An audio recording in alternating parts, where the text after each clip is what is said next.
అందరికీ నమస్కారం. నేను పూర్ణచంద్ర భార్య స్వప్న. నాకు స్వేచ్ఛ పూర్ణ ద్వారానే పరిచయం అయింది. ఫ్రెండ్స్ అని మాత్రమే తెలుసు నాకు. తెలుసు రిలేషన్ ఉందని నాకు అసలు తెలియదు. ఈ రిలేషన్ గురించి కూడా నాకు తెలిసింది స్వేచ్ఛ ద్వారానే. తను నాకు ఫోటో పెట్టడం ద్వారా తెలిసింది. నేను పూర్ణని అడిగాను ఏంటిది అని చెప్పేసి అడిగితే చెప్పాడు.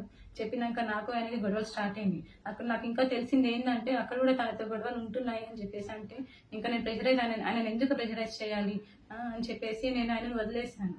ఇంకా నేను ఎందుకు ఇప్పుడు మీడియా ముందుకు వచ్చానంటే అరణ్య ఆయన మీద చేసిన ఆరోపణలు చూసి నేను తట్టుకోలేక నేను ముందుకు వచ్చాను. నేను మీడియా ముందుకు ఎందుకు వచ్చానంటే ఇప్పుడు స్వేచ్ఛ కూతురు అరణ్య మా ఆయన మీద నిందలు వేస్తుంది. ఆ నిందలు నేను చూసి తట్టుకోలేక నేను వచ్చాను బయటికి.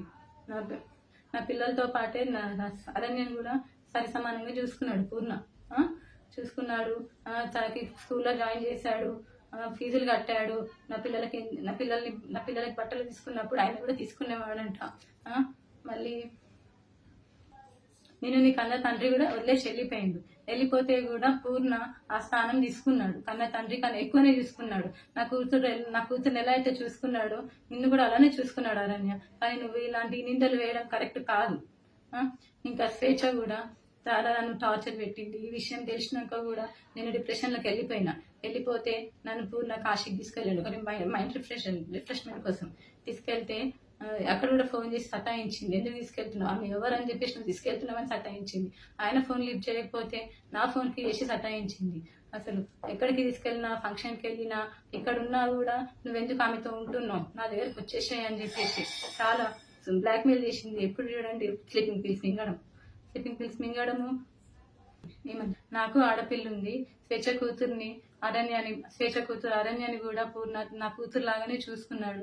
నాకు తెలియకుండా పిల్లలని ఆమె దగ్గరికి తీసుకొని వెళ్ళి ఆడిపిస్తుంటే వచ్చేవాడు. తర్వాత నాకు నా పిల్లలు చెప్పారనమాట, అమ్మ ఒక అక్క దగ్గరికి వెళ్ళి ఆడుకుంటున్నాను, ఒక ఆంటీ ఉన్నది, ఒక ఆంటీ నన్ను అమ్మ అని పిలవమని చెప్పింది అని చెప్పేసి నా కూతురు చెప్పింది. నా కూతురు చెప్తే నాకు తెలిసింది. ఇంకా అరణ్య ఇట్లా ఎందుకు చెప్పిందో నాకు తెలియదు. తన వెనకాల ఎవరుండి చెప్పిస్తున్నారో కూడా నాకు తెలీదు. కానీ ఇవన్నీ చేయొద్దు అరణ్య, నువ్వు కొంచెము మా ఆయన మీద నాకు నమ్మకం ఉంది. ఆయన అంత చెడ్డ మనిషి కానే కాదు.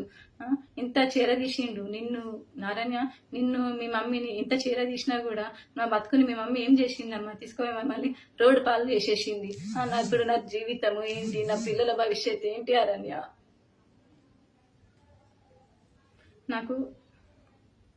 నాకు కోర్టు మీద నమ్మకం ఉంది. మా ఆయన నిర్దోషి. నేను ఆయన ఎలాగైనా కాపాడుకుంటాను.